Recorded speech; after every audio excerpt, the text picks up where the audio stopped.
I never thought my life would turn into something out of a bad drama. If you asked me a month ago, I'd have told you I was just a regular guy with a decent life. My name is Daniel, 38 years old, a project manager at a mid-sized firm. I've been married to my wife, Olivia, for 12 years. We have a house in the suburbs, 2 kids, Emma, 10, and Lucas, 7, and what I thought was a solid marriage. Routine, yes, but solid. Olivia and I met in college. She was the kind of girl who could walk into a room and turn heads without even trying. Smart, witty, and confident. I was more of the practical, steady type. We balanced each other out, at least, that's what I believed. I was never the jealous or controlling type. If Olivia wanted a night out with her friends, I'd kiss her goodbye and tell her to have fun. If she worked late, I'd handle dinner and bedtime for the kids without complaint. I trusted her. I never had a reason not to. Our life was comfortable. Weekdays were a cycle of work, kids' activities, dinner, and Netflix. Weekends meant soccer games, grocery runs, and maybe a dinner date if we could find a babysitter. Nothing flashy, nothing dramatic. Just a normal marriage with normal ups and downs. But looking back, maybe normal was just a story I told myself. It started with small things. The kind of details you notice but push aside because you don't want to seem paranoid. Olivia, who used to be glued to her phone for social media, suddenly started flipping it face down every time she put it on the table. She changed her lock screen passcode, something she hadn't done in years. Then there was her schedule. She had always been busy with work, but in the last few weeks, there were more late nights at the office, more team outings, and more weekends where she suddenly had something important to do.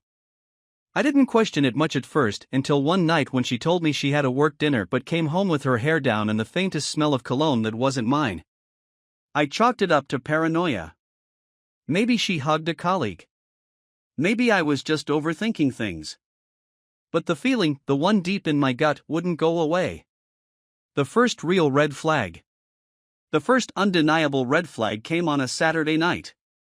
We were supposed to have a family movie night. The kids were already in their pajamas, popcorn in bowls, excited for the latest animated film. Olivia was in the kitchen, texting someone. She was so engrossed that she didn't notice me walking up behind her. I saw the message for a split second before she locked the screen. I can't wait to see you again. Last night was amazing. My heart stopped. She turned, startled, and laughed awkwardly. Oh, just Claire from work, she said, stuffing her phone into her pocket. She's talking about our dinner last night. I forced a smile. Right. The rest of the night, I tried to convince myself I had imagined it. Maybe I misread the text. Maybe she was talking about an actual dinner. Maybe, just maybe, I was being ridiculous. But I wasn't. Because once you start noticing cracks, you can't unsee them. The changes in Olivia. A few days later, Olivia came home late from work. Normally, she'd send a quick text letting me know, but this time, there was nothing. The kids had already eaten, bathed, and were in bed when she walked in, looking different. She was wearing a dress I hadn't seen before, shorter, more revealing. Her makeup was still fresh, like she had just reapplied it before walking through the door. Long day? I asked casually, watching her kick off her heels. She hesitated before answering. Yeah. Just a lot going on at work. I nodded, not pushing it. But then I noticed something that made my stomach tighten. Olivia always wore her wedding ring, always. Even when she was just lounging around the house. But that night, it wasn't on her finger. Where's your ring? I asked, keeping my tone light. She glanced at her hand like she hadn't even noticed. Oh. I must have taken it off at work when I was washing my hands and forgot to put it back on. That was a reasonable excuse. Totally innocent. But the next morning, I checked the bathroom counter, the nightstand, the usual places she left it when she took it off.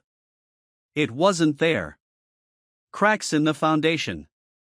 The next week, I decided to pay closer attention. Not in a crazy, obsessive way. I didn't go through her phone or track her location. But I started noticing patterns. She was always texting. Smiling at her phone, then quickly putting it away when I walked in. Her phone, which used to be left charging in the kitchen overnight, was now always by her side even in the bathroom. One night, after she had fallen asleep, I saw the screen light up with a notification. Unknown number, I miss you. It felt like someone had knocked the wind out of me. I wanted to grab the phone, to see everything, but I hesitated. If I was wrong, if this was some harmless misunderstanding, I'd be breaking her trust for no reason. So instead, I lay there, staring at the ceiling, feeling my whole world shift under me. The night that confirmed my worst fear. A week later, Olivia told me she had a girls' night planned with her friend, Jessica. That's nice, I said. Where are you guys going? Oh, just dinner and drinks downtown. Nothing crazy. I nodded, playing along. But something about the way she wouldn't meet my eyes made my skin crawl. That night, after the kids were asleep, I did something I never thought I'd do. I checked her location. Olivia and I had shared our locations for years, mostly for convenience. She never had a problem with it before. She wasn't downtown. She was across town, near a hotel. I sat there for nearly an hour, staring at the blinking dot on my screen, my mind racing with all the possible explanations. Maybe Jessica lived near that hotel. Maybe they had stopped for a drink somewhere unexpected. Maybe. But deep down, I already knew. Olivia came home at 1:30 a.m., smelling of wine and something else. Something distinctly not feminine. She climbed into bed without a word, her back to me. I didn't say anything, either. I just lay there, staring at the ceiling, knowing my life was about to change forever. The beginning of the end. The next morning, Olivia acted like nothing had happened. She kissed me on the cheek before heading to work, her smile bright and normal. But I wasn't normal. I was unraveling inside. The signs were everywhere now. Her secretive texts. The missing wedding ring. The strange locations. The way she seemed happier when she was away from me. I wasn't going to ignore it anymore. I needed proof. And I was going to get it. The mind has a way of playing tricks on you when you don't want to see the truth. It tells you to be rational, to wait for more evidence, to not jump to conclusions. But sometimes, the truth is like a leak in a dam. Once you notice the crack, there's no stopping the flood. For weeks, I had been trying to convince myself that Olivia was just going through a phase. That maybe work was stressful. Maybe she just needed space. Maybe I was imagining things. But deep down, I already knew. Something was very wrong. And I was done ignoring it. The final test. The morning after her so-called girls' night, Olivia was up early. She made coffee, hummed to herself in the kitchen, and acted like nothing had happened. It was the most at peace I had seen her in weeks. She leaned down to kiss me before heading to work. "Love you," she said, her voice light, carefree. I didn't say it back. She paused for a second, searching my face. "Everything okay?" I forced a smile. "Yeah, just tired." She accepted that answer too easily. As if she wasn't really concerned about what was going on in my head. As if I wasn't a factor anymore. That's when I decided. I needed proof. So I did something I never thought I would do. I hired a private investigator. The private investigator. His name was Mark Hastings. A middle-aged guy in his 50s, ex-cop, and built like he still hit the gym every morning. He had a no-nonsense attitude, which was exactly what I needed. I met him in a coffee shop the next afternoon. "I need to know if my wife is cheating," I said, not bothering with small talk. He took a slow sip of his black coffee. "What makes you think she is?" I told him everything. The late nights. The secretive texts. The missing wedding ring. The hotel location. When I finished, he leaned back in his chair. "Yeah," he said. "That's not good. So, what do we do?" He laid out the plan. He'd follow her. track her movements, get photos if needed.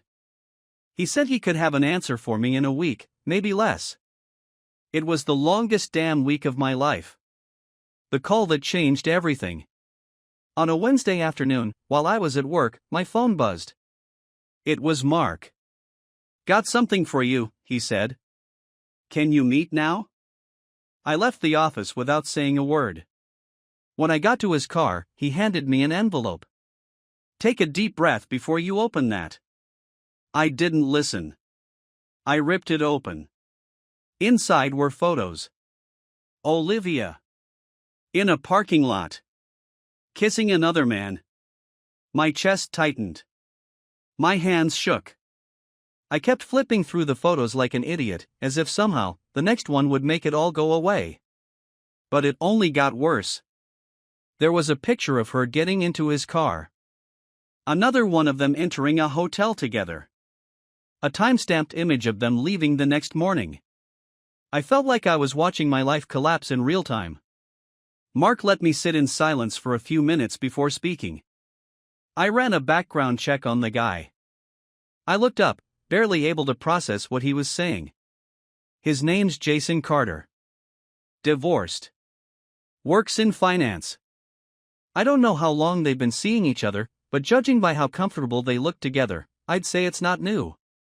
I couldn't breathe. This was real. It was happening. The aftermath of discovery. I don't remember driving home that night. I don't remember parking. I don't remember walking through the front door. But I do remember how everything in the house suddenly felt different. The kitchen where we made family dinners. The couch where we watched movies with the kids. The bedroom where we spent years together. It all felt like a goddamn joke. I sat at the dining table, staring at nothing. I wanted to rage. I wanted to break something. But more than anything, I wanted to understand why. Why would she do this? Had I been a bad husband? Had I done something wrong? Had I not been enough? No. I pushed those thoughts away. This wasn't about me. This was about her choices. And I needed to confront her. The confrontation.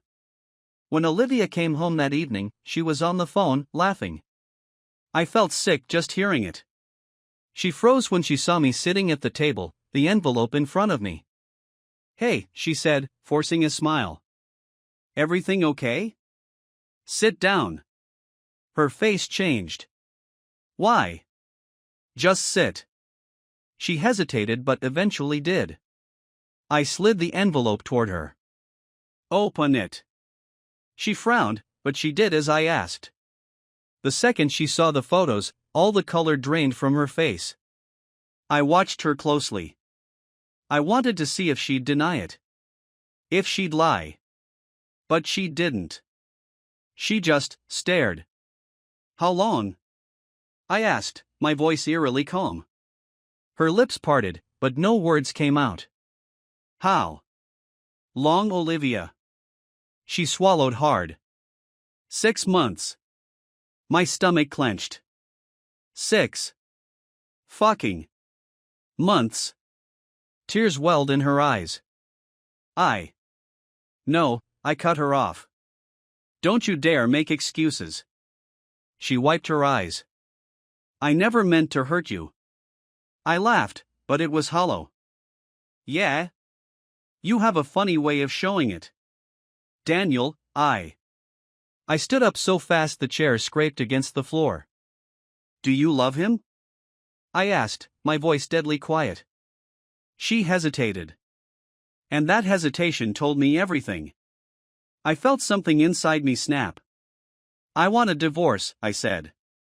Her head snapped up. "Wait, what?" "I'm done," I said. "I'll get a lawyer. We'll figure out custody." "But this?" I gestured between us. "This is over." Tears streamed down her face. "Daniel, please." I turned away. I couldn't look at her anymore. She made her choice. And now, I was making mine. The aftermath. That night, I packed a bag and left. I couldn't sleep in that house. Not after everything. I went to a hotel, sat on the edge of the bed, and stared at the wall for hours. Everything was broken. Everything was over. And yet, somehow, I felt lighter. Because for the first time in months, I wasn't living in doubt. I knew the truth now. And knowing was the first step toward freedom. I always thought I knew how my life would play out. Work hard, be a good husband, a good father, and in return, I'd get loyalty, love, and a stable home. Turns out, life doesn't give a damn about what you expect. I had just dropped a bomb on Olivia, telling her I wanted a divorce, and for the first time in a long time, I wasn't second-guessing myself. I wasn't clinging to the hope that she'd tell me it was a mistake, that she'd break down and beg for forgiveness, swearing it never meant anything. No, her silence had told me everything. She didn't deny it. She didn't fight for us. And that was the most painful truth of all. The aftermath of the confrontation. I stayed at a hotel that night, the weight of it all pressing down on me like a goddamn anvil. I thought I'd feel better knowing the truth, but it didn't make the betrayal sting any less. Sleep? Out of the question. I laid in bed, staring at the ceiling, my mind replaying every moment of our marriage. The laughter, the vacations, the nights we spent talking until sunrise. The way she used to look at me, like I was the only person in the world who mattered. And now, that look belonged to someone else. At some point in the middle of the night, my phone buzzed. Olivia, Daniel, please come home. We need to talk. I let the message sit there, unread. I wasn't ready. Maybe I'd never be. The morning after. By the time I checked out of the hotel, my mind had settled into something dangerous, cold, calculated clarity. I wasn't going to let her control the narrative. I wasn't going to let her spin this into some we grew apart bullshit. She made a choice. Now she was going to deal with the consequences. When I got back to the house, Olivia was sitting at the kitchen table, her hands wrapped around a coffee mug like it was the only thing keeping her together. Her eyes were puffy, and she looked like she hadn't slept either. Thank God, she exhaled, standing up. Daniel, please. I held up a hand.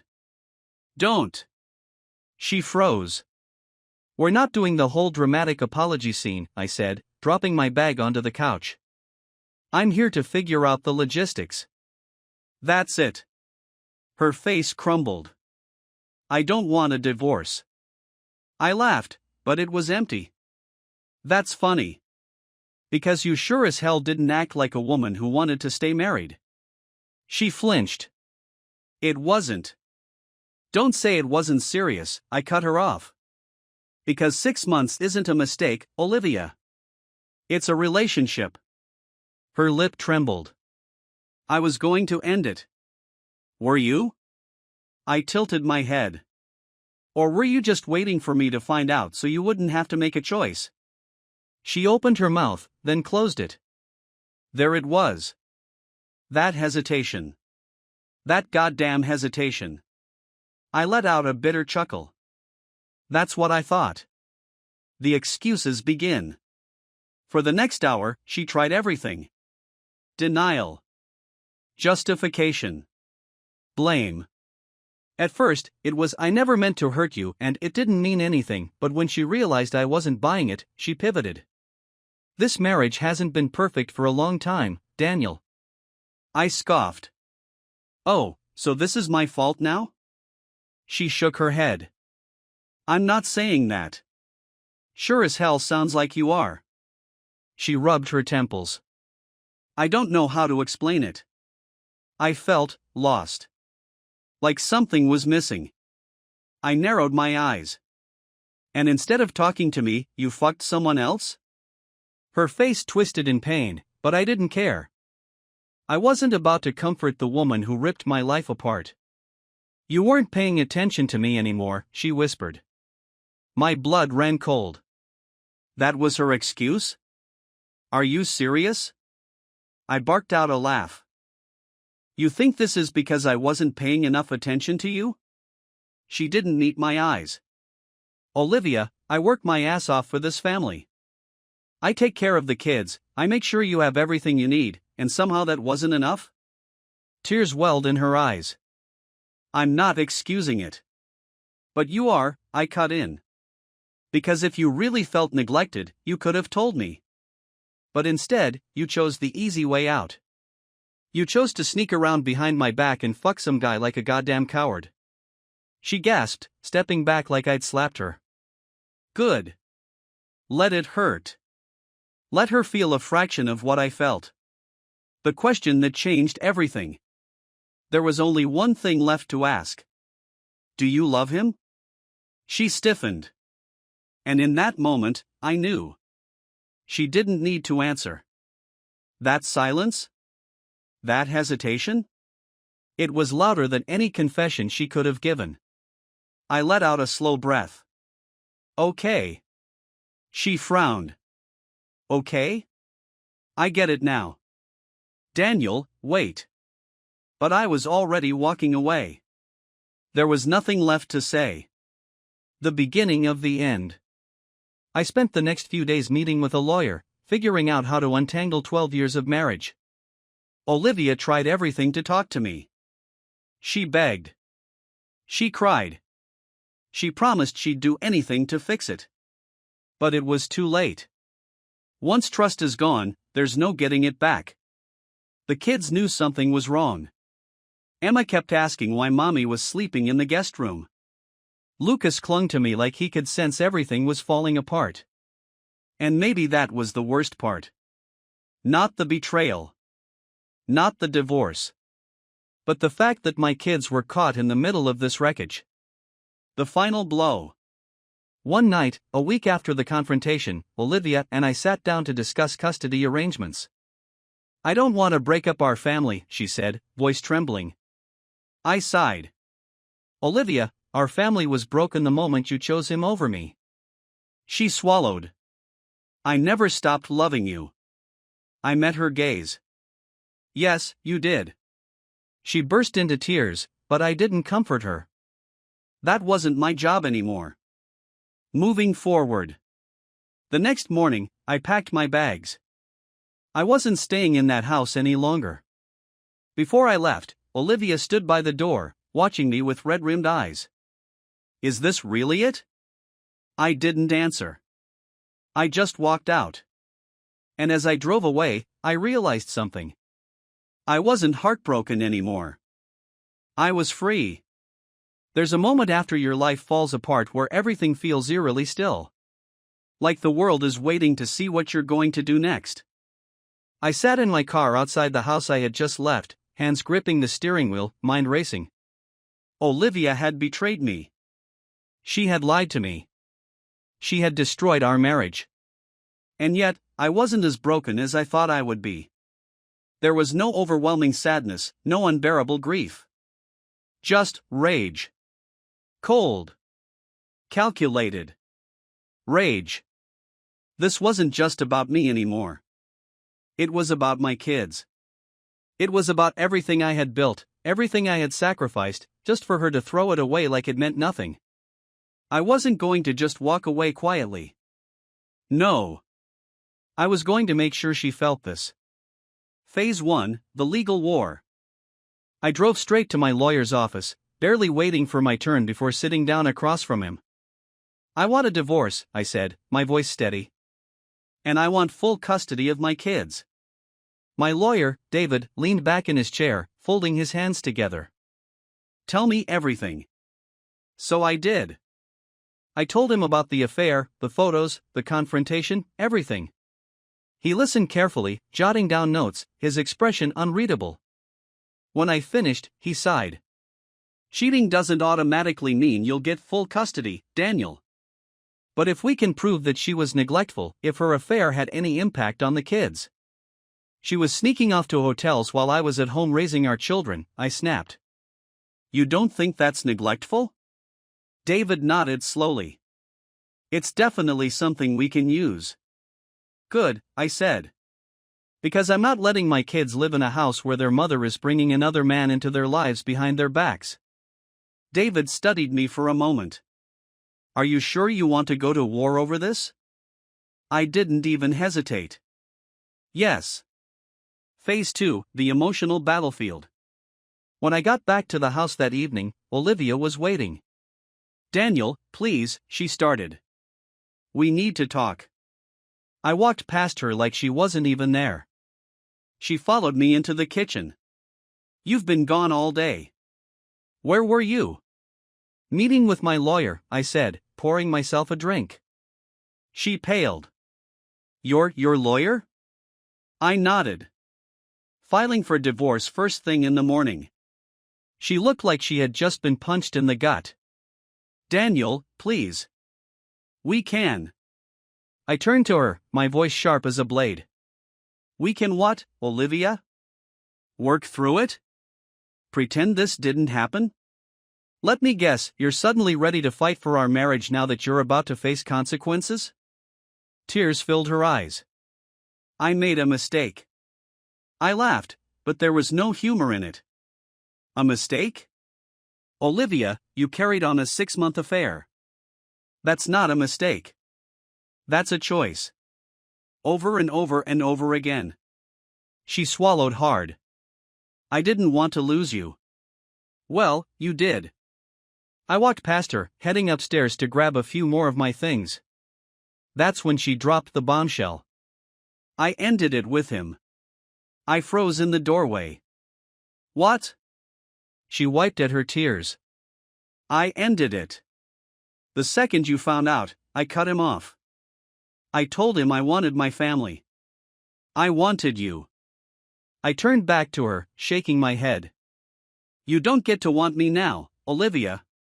You don't get to throw away our marriage and then suddenly decide it was worth saving. She stepped closer, desperation in her eyes. Daniel, please. I know I hurt you, but don't do this. Don't destroy our family just to get back at me. I let out a bitter chuckle. I'm not destroying our family, Olivia. You did that.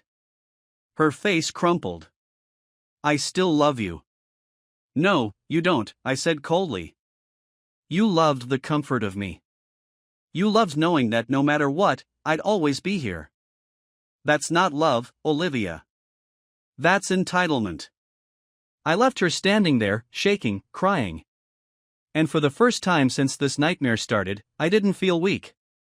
I felt powerful. Phase 3, the social fallout. Olivia wasn't the only one who needed to face consequences. The next morning, I made a few calls. Her parents.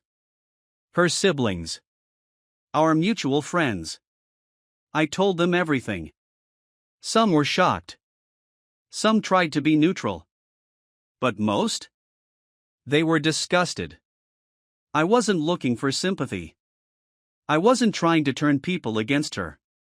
I just wanted the truth out there.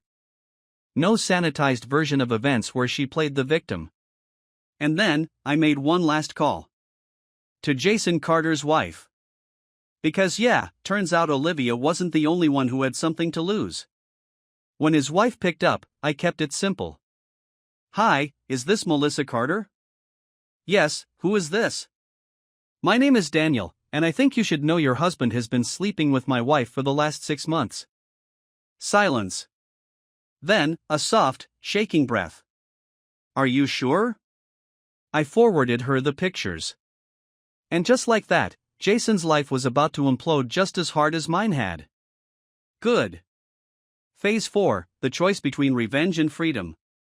For a long time, I thought revenge would make me feel better. But standing in my half-empty house, watching Olivia break down, watching my kids struggle to understand why Daddy wasn't coming home every night, I realized something. I didn't need revenge. I didn't need to hurt her the way she hurt me. I just needed to be free. So when Olivia begged for one last conversation, I agreed.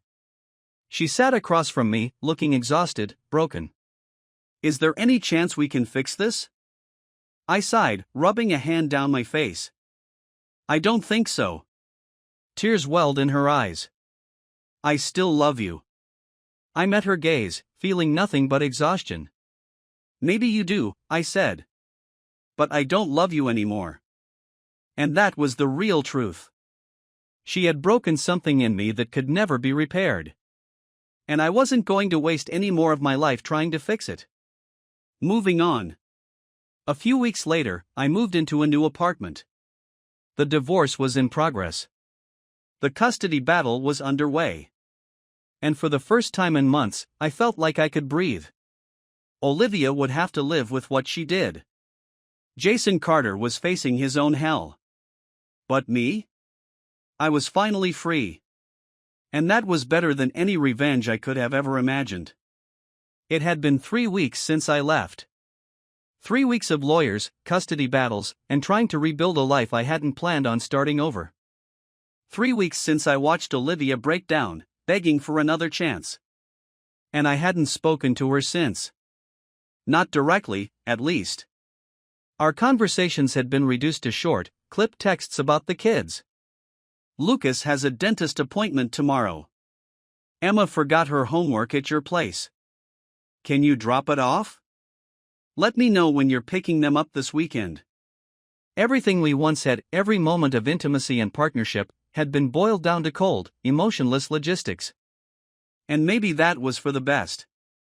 But tonight, for the first time since I walked out, Olivia wanted to meet face to face. She had called me earlier in the day, her voice cautious. Can we talk? Just once? I hesitated. I wasn't sure if I had anything left to say. But something in her voice, whether it was guilt, regret, or desperation, made me agree. So here I was, sitting across from the woman who had destroyed my life, wondering what the hell she could possibly want. The setup, a familiar place, a different feeling. We met at a quiet cafe downtown, the kind of place we used to go when we were dating, back when our biggest problems were deciding where to eat or whether we should start binge-watching a new show. Now, everything felt off. She looked different. Not in a dramatic way, but I could see the toll of the past few weeks on her. She wasn't wearing makeup, her hair was tied back messily, and there were dark circles under her eyes. She looked like someone who had been losing sleep over me. Good. I sat down, keeping my expression unreadable. You wanted to talk. So talk. She took a slow breath, wrapping her hands around the coffee cup in front of her. I don't even know where to start. Start with why I'm here, I said flatly. Because if this is just another attempt to get me to come back. It's not, she interrupted, shaking her head. I know you're done with me. I studied her carefully. So what do you want? She exhaled, looking down at her coffee like it held the answers. I don't know. Maybe I just need you to hate me a little less. I let out a bitter chuckle. That's not going to happen, Olivia. She flinched, but she didn't argue. I deserve that, she murmured. I leaned forward. You deserve a hell of a lot more than that. The truth comes out. She rubbed her temples, looking exhausted. I don't even recognize myself anymore, Daniel. I crossed my arms. You should have thought about that before you climbed into another man's bed. Her eyes snapped up to mine, shining with unshed tears. I don't expect you to forgive me. I don't even expect you to understand. I need you to know that I regret it. Every second of it. I scoffed. Do you? Yes, she said, her voice breaking. I ruined our family. I hurt you in ways I can never take back. And I hate myself for it. I studied her for a long moment, searching her face for any signs of manipulation. And for the first time in weeks, I didn't see lies. I saw genuine pain. Did that change anything? No. But it meant something. I let out a slow breath, forcing myself to stay calm. Why him? She swallowed hard. I don't know.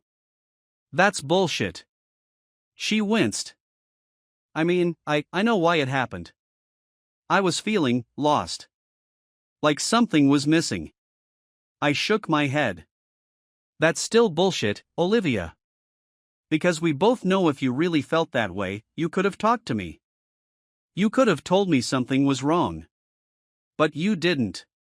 You made a choice. Over and over again. She wiped at her eyes.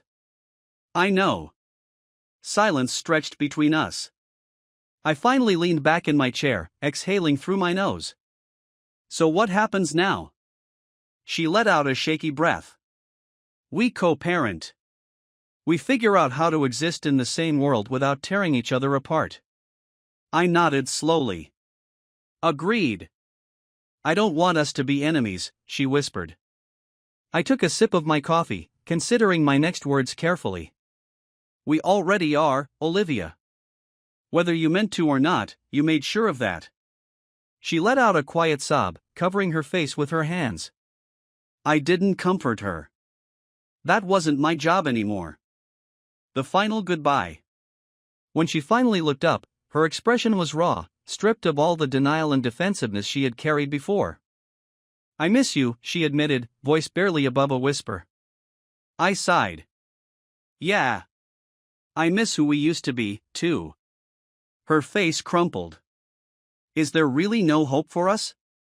I met her eyes. No. There isn't. She nodded slowly, like she had expected that answer but still needed to hear it out loud. And with that, I stood up. It wasn't dramatic. It wasn't some grand exit. I just walked away. For the last time. Closure or open wounds? Walking out of that cafe felt like closing a book I had been forcing myself to keep reading. For the first time in weeks, I felt lighter. But I also felt hollow. Because the truth was, I had loved her. I had loved her with everything I had. And she threw it all away. Maybe one day, the anger would fade. Maybe one day, I'd look back and remember the good times instead of the betrayal. But not today. Today, I was just a man trying to rebuild the life she had shattered. And that was enough. For now.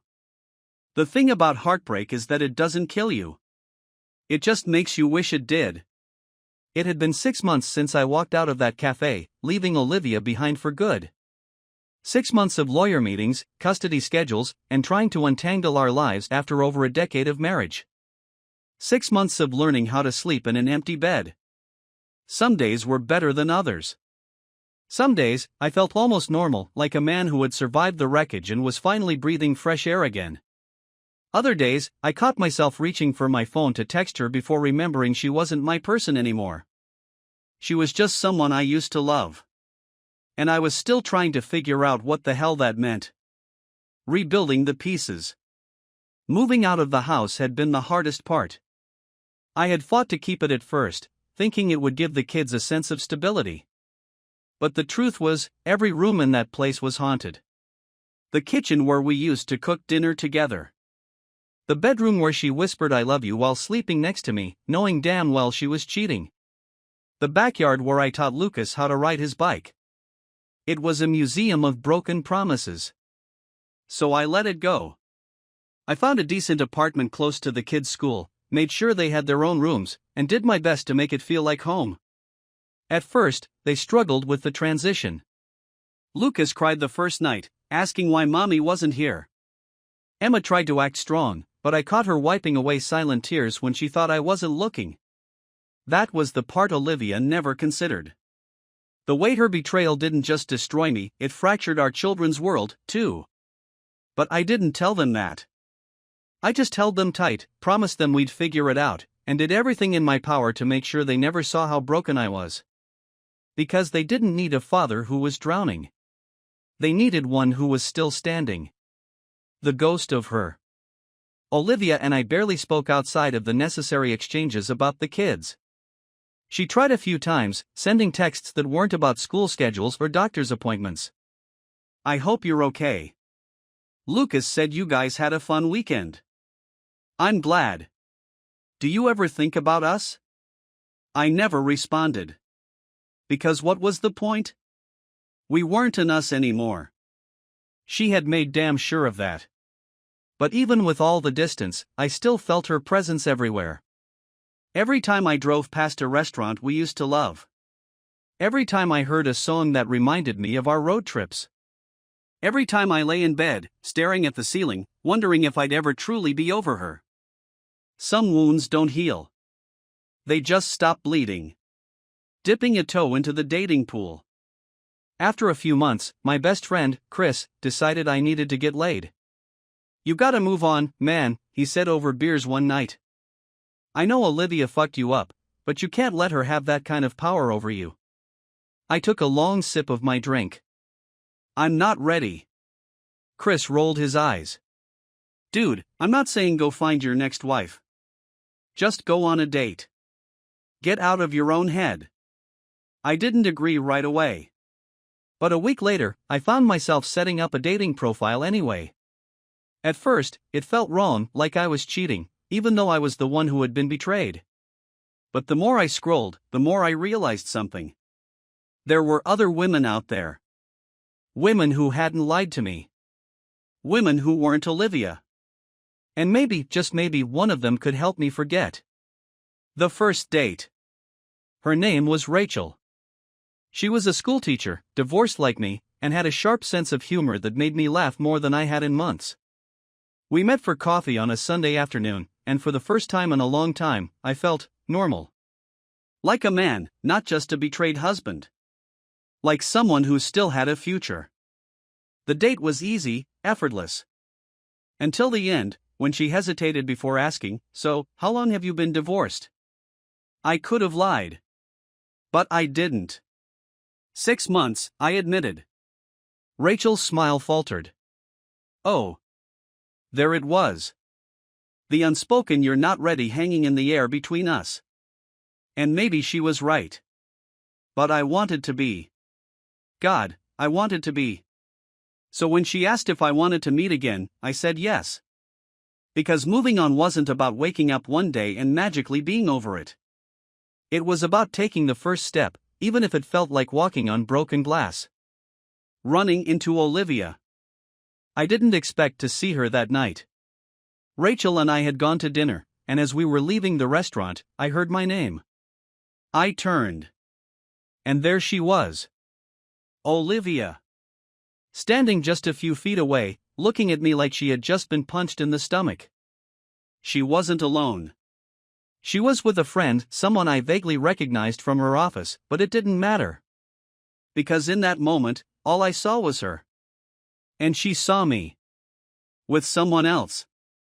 Her eyes flicked to Rachel, taking her in. The realization dawned on her face.